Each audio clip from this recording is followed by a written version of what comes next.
Hi, welcome to MSRL's track guide for Imola. This is not a pro-level track guide, but rather a beginner track guide for beginners in our league. Hope you find this track guide helpful. Now down into the first corners of Tamburello, we brake at the orange barrier on the left. I tend to brake a bit later, but you could try to use that as your marker, stab on the brakes, try to hit the apex and get a good exit. Put the power down as much as possible and get through here as far as possible. The way to take to a nerve is a bit more complicated.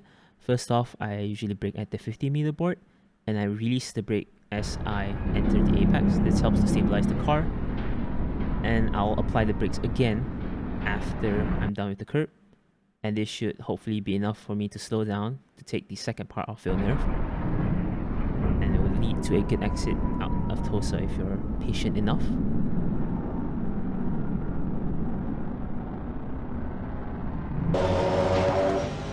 For Tosa, the braking point really starts at the 50-meter board, but you can aim slightly later like I do. I usually tend to brake at the lighter patch as shown there, and take a very late apex to get a good run up to turn 8.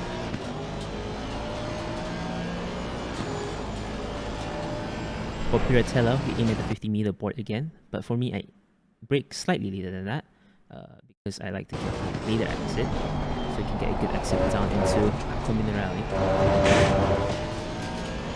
Acqua Minerale is a pretty hard corner to master. I usually brake at two different places here. First is at the 50-meter board, going into the corner.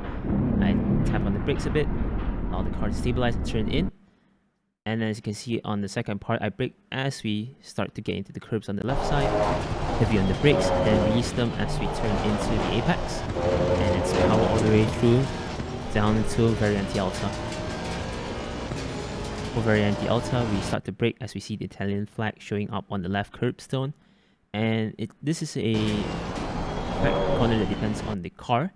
For the Aston, we usually just take the entire curb on the inside, and then we try to get ourselves stabilized as soon as possible as we exit. This gives us a good run into the final two corners of Rivezza. For Rivezza, we brake just after the 100-meter board. You can start looking for where to brake at the 100-meter board, but from my experience, you can brake a bit later than that. Release the brakes as you turn into the corner, and again for the final corner, and it's down to start finish straight and across the line. Do it right, this should give you a decent time. I managed to get a 1:43.0 around here, so let's see what kind of lap times you guys can do. Now I'm going to show you the lap that we just performed without commentary through my perspective.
Well done, mate. The fastest lap so far.